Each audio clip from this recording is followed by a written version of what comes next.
नमस्कार दोस्तों, स्वागत है आपका डीप एकेडमी पे। मैं शुभ पांडे आज आपके लिए लेके आया हूं स्टारलिंक से रिलेटेड अपडेट्स।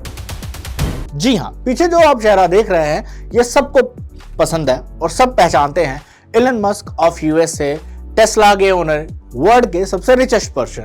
और इन्हीं की एक स्कीम है जो इंटरनेट सर्विस प्रोवाइड करती है, जिसको हम कहते हैं स्टारलिंक। जी हां, स्टारलिंक इंटरनेट प्रोवाइडर ही है, लेकिन ये अदर इंटरनेट प्रोवाइडर से काफी अलग है। वैसे इनकी company electric cars, rocket launcher और अदर चीजें बनाने के लिए जानी जाती हैं, लेकिन 2019 से स्टार्ट हुई इनकी स्टारलिंक सर्विस इंडिया में भी आना चाहती है।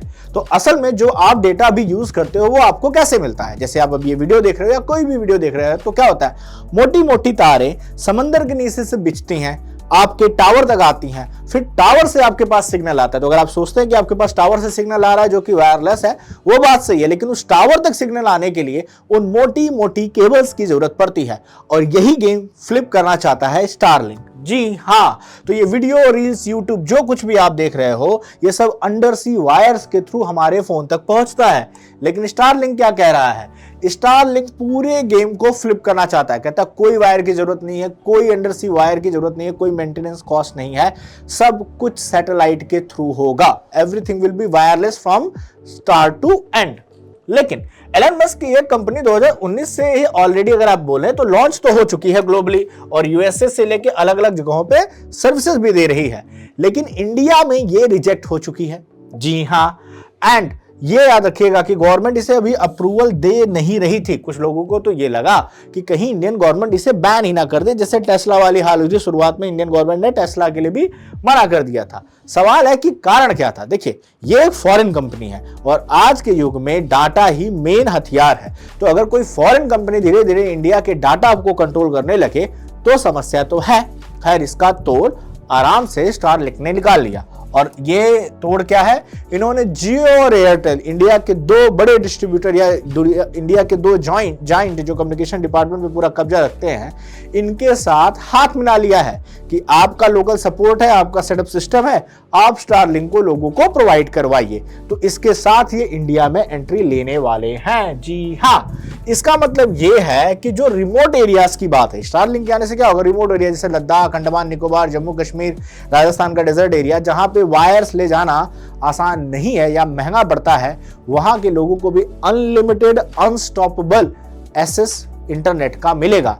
अभी इसके प्लान महंगे हैं, लेकिन याद रखिएगा कि समय के साथ जब यूज बढ़ेगा तो ये चीपर भी होगा, लॉन्ग रन में अनलिमिटेड डेटा प्लान भी मिलेंगे।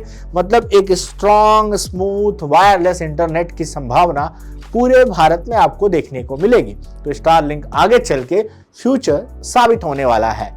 इसके अलावा अगर हम बात करें तो और क्या इसमें देखने को मिल सकता है, तो आपने नोटिस किया होगा कि कभी कभी आपका ब्रॉडबैंड अचानक क्या होता है, एकदम से बंद हो जाता है। क्यों बंद हो जाता है? या इंटरनेट लिटरली शट डाउन क्यों हो जाता है?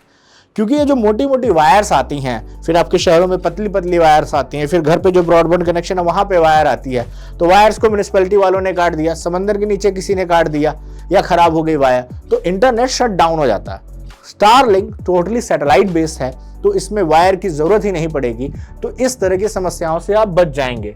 तो there where is the Starlink comes, अगर आप एयरटेल और जियो यूज कर रहे हैं तो आप किसी भी रिमोट एरिया में हो, लाइक पहाड़ों के बीच, समंदर के बीच में, किसी गुफा में हो, आपको अच्छा और तेज इंटरनेट मिलने की संभावना है। मतलब इंडिया में जो इंटरनेट की तस्वीर है वो बदलने वाली है। डेटा पहले से तेज और डेंस एरियाज में, जैसे कोई घर के किसी कोने में चल रहा डेटा नहीं आता, उन सारी चीजों में हो जाता है। लेकिन हियर इज द कैच, अभी भी ऑफिशियल ग्रीन सिग्नल भारत सरकार ने दिया नहीं है।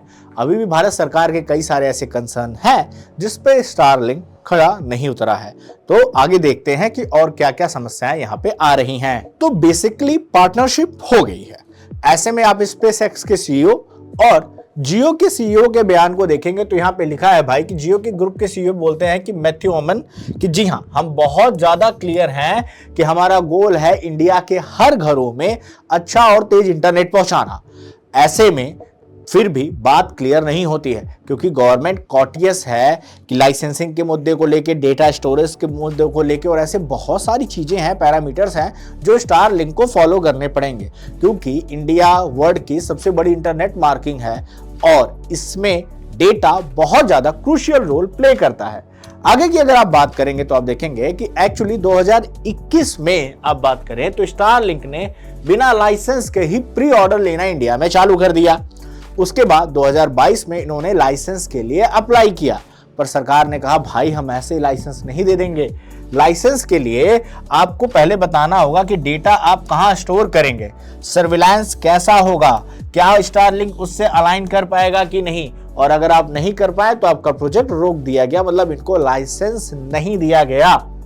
अब थोड़ी सी टेक्नोलॉजी की बात कर रहे हैं। देखिए फाइबर ऑप्टिक और स्टारलिंक का पहला डिफरेंस क्या है कि फाइबर ऑप्टिक समंदर में बिछी गई केबल से आती हैं, वहीं स्टारलिंक सैटेलाइट से चलता है। सैटेलाइट से चलने के कारण अगर बहुत ज्यादा मौसम खराब है तभी इसके कनेक्शन में दिक्कत आएगी, अदरवाइज वायर के कट या फिजिकल डैमेज होने की पॉसिबिलिटी बहुत कम हो जाती है।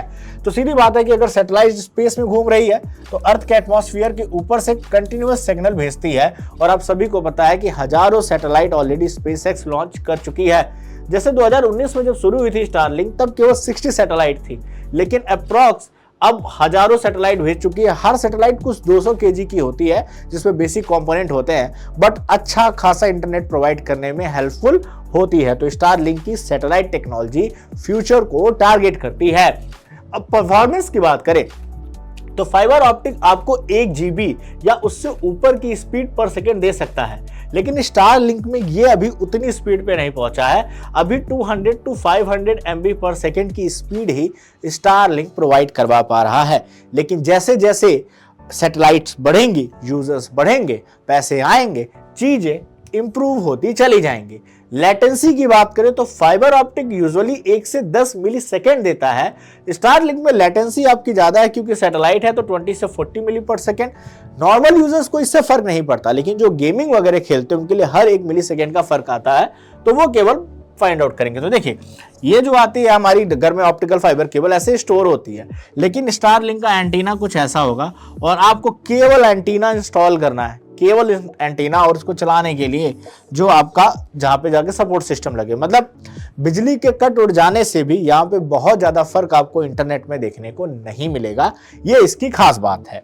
जी हाँ, अब देखिए फाइबर इंटरनेट की सबसे बड़ी प्रॉब्लम और क्या है, इसको वहीं इंस्टॉल किया जाता है जहां पे शहरी आवास हो, ज्यादा जनता हो, क्योंकि ज्यादा कस्टमर रहेंगे तो ज्यादा फायदा होगा। गांव में अभी तक वायर नहीं पहुंचे, वहां पे एयर फाइबर जियो के और एयरटेल के ऑलरेडी चल रहे हैं। मेरे घर पे भी चलते हैं और काफी मजेदार चलते हैं, और बंदरों की डर से जो केबल टूटने का डर था कुत्तों से, वो सब खत्म हो गया है।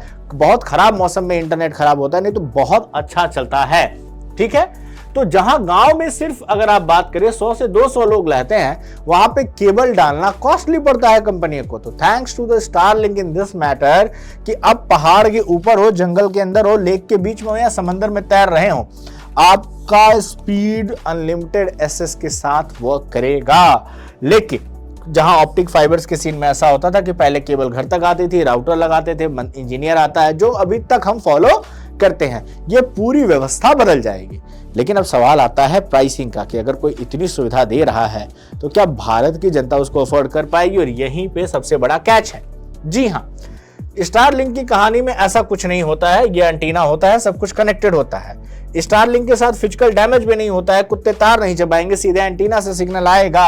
लेकिन जब कॉस्ट की बात आप करेंगे तो कंसर्न की बात करें, फाइबर इंटरनेट इंडिया में जैसे 500 रुपए पर महीने में अनलिमिटेड मिल जाता है 30 से 40 MB पर सेकेंड का, जो मैं खुद यूज करता हूं। किसी ऑफिस में है तो 1000-1200 का प्लान ले लेता है, महंगे से महंगा प्लान 2-3 हजार में आ जाता है। लेकिन इसका बेसिक प्लान ही 4200 रुपीज पर मंथ है, और ऊपर से जो डिश आती है वो करीबन $500 या 40,000 के आसपास की आती है। अब कहां हमें राउटर फ्री में मिलता है और कहां हम इतना महंगा राउटर खरीदने जाएं, तो मुझे नहीं लगता अभी इंडिया इसके लिए रेडी है। बहुत ही अच्छे खासे पैसे अमीर रईसी दिखाने वाले लोग भले ले लें, बट इंडिया में अभी ये केबल बिजनेस ही चलेगा रादर देन स्टारलिंक, गिनी चुनी जगहों पे ये लग जाएगा। तो अगर अब आप सोच रहे होंगे कि गवर्नमेंट स्टारलिंक को इंडिया में आने क्यों नहीं दे रही है, तो रीजन ये है कि पहली बार जब लॉन्च किया था तो उन्होंने लाइसेंस नहीं लिया, डायरेक्ट प्री ऑर्डर्स ले लिए। गवर्नमेंट नोटिस किया और इमीडिएट एक्शन लिया, कहा ऐसा नहीं चलना पड़ेगा, आपको लोकल लॉज को फॉलो करना पड़ेगा। अब लोकल लॉज में क्या आता है, देखिए डेटा लोकलाइजेशन बहुत बड़ा मुद्दा है कि आपका जो डेटा सेंटर होगा वो इंडिया में होना चाहिए, क्योंकि हमारा डेटा बाहर नहीं जाएगा, और हमारी कंडीशन को फुलफिल कीजिए। तो देखो भाई, इसमें इंडियन गवर्नमेंट अभी सिर्फ अप्रूवल नहीं रोक रहा बल्कि वो सिक्योरिटी एंगल को देख रहा है। और ये सही भी है कि कोई भी इलीगल काम करने वाला बंदा स्टारलिंक यूज करने लगे तो उसका डेटा ट्रेस नहीं हो पाएगा, क्योंकि ये सैटेलाइट बेस है, डेटाबेस वाले में ट्रेस हो जाता है, इसमें ट्रेस होने की पॉसिबिलिटी नहीं है। तो गलत गैंग वाले इसका बहुत ज्यादा मिसयूज करेंगे। इसके अलावा क्योंकि right now Starlink does not allow Indian authorities to monitor data traffic properly, इसके रीजन से भी नहीं दे रहे हैं, क्योंकि सिग्नल जो सैटेलाइट से आ रहा है वो इनक्रिप्टेड है और उसको ट्रैक या इंटरनेट पे इंटरसेप्ट कर पाना बहुत मुश्किल है।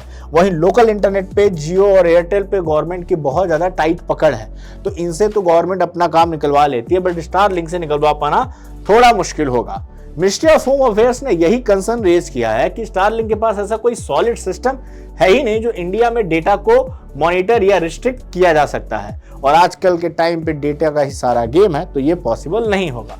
गवर्नमेंट चाहती है कि स्टारलिंक जो डॉट है, ट्राई है, एमएचए है, ये जो इंडियन रेगुलेटर्स है, इनसे प्रॉपर अप्रूवल ले, डेटा लोकलाइजेशन के मुद्दे को सॉल्व करे, श्योर करे कि इंडिया में ही डेटा स्टोर होगा और इसको ट्रेस करने की कुछ पॉसिबिलिटीज बताए, उसके बाद हम स्टारलिंक पे सोचेंगे। अदरवाइज हमारा सब कुछ सही चल रहा है, इंडिया में इंटरनेट का इतना भी कोई दिक्कत नहीं है।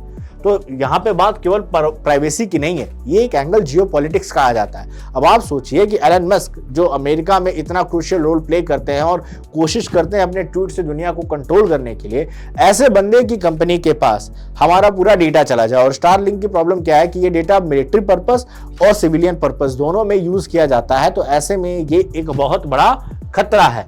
और कंसीडरिंग एलन मस्क की क्लोजनेस योर गवर्नमेंट से, तो भाई हम इसमें अभी गवर्नमेंट को सारे प्रिकॉशंस लेने चाहिए। भले जियो और एयरटेल से टाई अप किया, जियो एयरटेल से टाई अप करने का मतलब ये हो गया कि इनको लोकल मार्केट में घुसना आसान हो जाएगा, क्योंकि इनका सेटअप ऑलरेडी है। तो कोई बात नहीं, देखिए फ्यूचर सैटेलाइट इंटरनेट का है, ये सही है। फाइबर ऑप्टिकल केबल्स बहुत पुराने जमाने का सिस्टम हो चुका है, जिसमें टावर खड़ा करना, केबल्स बिछाना, लेकिन अभी ये सस्टेन करेगा अगले 5-10 सालों तक। स्टारलिंक आएगा जब वो टोटल लोकल चीजों को फॉलो कर लेगा, सारी प्राइवेसी को मेंटेन कर लेगा, उसके बाद फ्यूचर स्टारलिंक ही है। इस तरह के सैटेलाइट्स ही हैं, क्योंकि इसमें कॉस्ट कटिंग जब ये एक्सपांड हो जाएगा ज्यादा लंबे पे तो कम हो जाएगा और डेटा पैक भी सस्ता हो जाएंगे। तो फिलहाल ये कहानी थी स्टारलिंक की कि इंडियन गवर्नमेंट और स्टारलिंक का क्या कन्फ्लिक्ट है और क्यों वो इंडियन मार्केट में घुस नहीं पा रही है। आपकी अपनी क्या राय है, आप क्या सोचते हैं, इसके बारे में आप कमेंट करके जरूर बताएं कि स्टारलिंक इंडिया में आना चाहिए या नहीं। आज के लिए इतना ही, मिलते हैं किसी नेक्स्ट वीडियो में, तब तक के लिए bye everyone, have a good day.